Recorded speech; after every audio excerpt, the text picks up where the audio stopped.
Hello, welcome to This is Private Practice. I hope somebody shows up or turns up today because I need some advice on the sound checking. So we are in the middle of a delicious storm here at the moment. So we've got thunder and we've got hail and it's still sun shining. So welcome to Australia in change of season. Commonly known as autumn, where it has been so humid and muggy today that all the perspiration in all the hair has been happening. Well, Sophie had enough because she lives at the top of the mountain where she's lighting her fire because it's getting so cold of a morning. She was like, "Joe, I can't stay here anymore today," and she took off a little early. Oh, thank you, Julianne. Has the storm hit you yet? So it's all very exciting here because it means that my grass is getting watered. Poor Anthony's car. I don't have a spare key to Anthony's car, so it's outside in the street at the moment enjoying the hailstorm, but he's got my car, so I wonder where it is in the scheme of things in Sydney at the moment. All the things you worry about when you're a mum and you're in private practice. Can we talk about the mum thing for a minute? So I alluded to this last week. So we're all okay. It's just today today, Tuesday, I become an empty nester. So my beautiful son, who is a mature young man with a good head on his shoulders, has taken a job close to the city.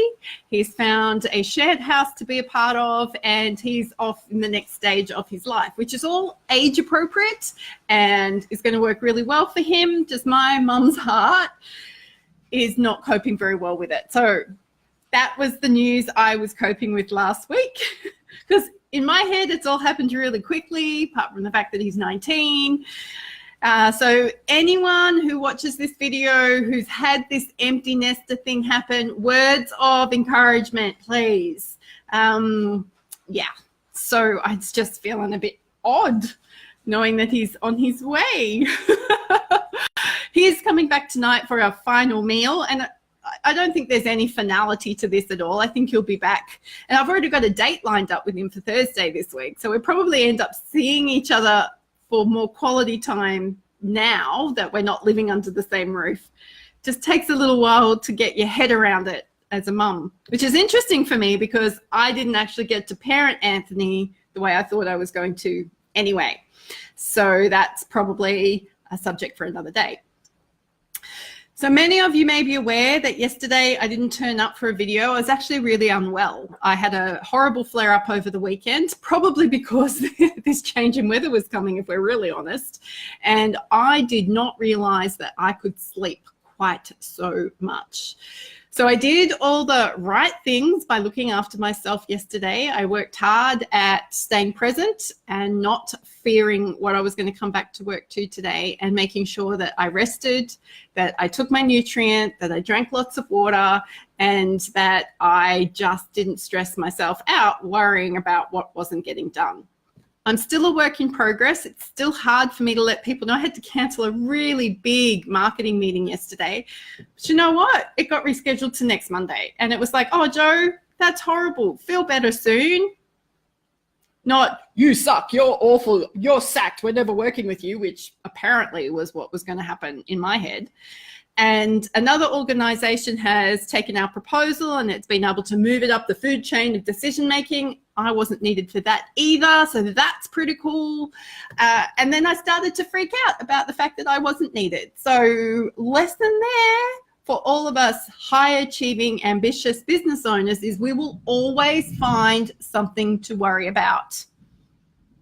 Another case in point, I was talking to the fabulous Debbie Eglin from Productivity Hub today. She is one of my favorite people. With Anthony moving on, that means a lot of our social media and content creation has to move on. And that moved straight onto me with all the stuff in my inbox and all the delivery. And to be honest, I just went into this spiral of overwhelm, which might also have something to do with the flare-up on the weekend. Do we see a pattern here? So I spoke to Debbie and I said, "I've got all of these things that need to be done." And she just did what any smart strategic thinker does and pulled me out of the minutia and goes, "What is the most urgent thing? What is the most important thing? Where can we add the most value? We'll get to all this other stuff that is not strategic. And she's 100% right. Joe, that would be a nice to have, but right now we need to get this done. So my biggest concern with Anthony moving on is that my sales funnels would dry up, because I've got a lot of delivery to do at the moment. I've got a lot of proposals out there in the world. I've got people I really want to work with. I want to serve them extremely well. And they're at different stages of what you call a sales funnel.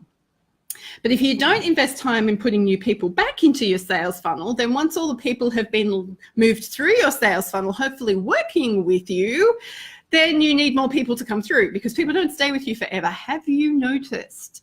And if we're actually good at what we do, they shouldn't be staying with us forever. That could be another discussion for another day as well. So I was having a panic in my head, because let's face it, that's where I went, going, I am going to end up in this horrible situation where I'm going to have executed all this amazing work. I'm going to have worked really well with these amazing clients and these people I love, both in Joe Muirhead coaching and also within Purple Co. And then there's going to be nothing left. I'm going to have to launch these babies all over again. I don't know about you, but launching is hard. Actually, we need coffee mugs that say launching is hard.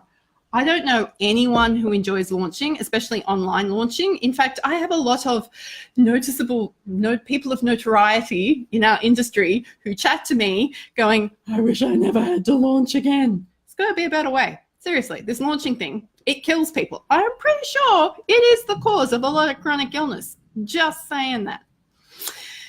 So points to take away today. Words of encouragement for the empty nester mum. First thing. Second thing, if you are ambitious and high achieving, chances are you're always going to find something to worry about. Thirdly, I don't care how good you are at helping other people sort out their messes, there will come a time when you need somebody to help you gain some perspective, and you should never ever be ashamed of that. You should enjoy that, be grateful for it, learn from it, and let them help you sort out your mess. So we create messes, we need people to help us sort it out, because we're not always good at that ourselves. So I am off to prepare a farewell meal fit for a king, unless we lose electricity, and then that could be hilarious because, storm outside. And I am looking forward to chatting to you tomorrow. I'm going to be on the road a bit tomorrow, so looking forward to sharing with you all things This is Private Practice.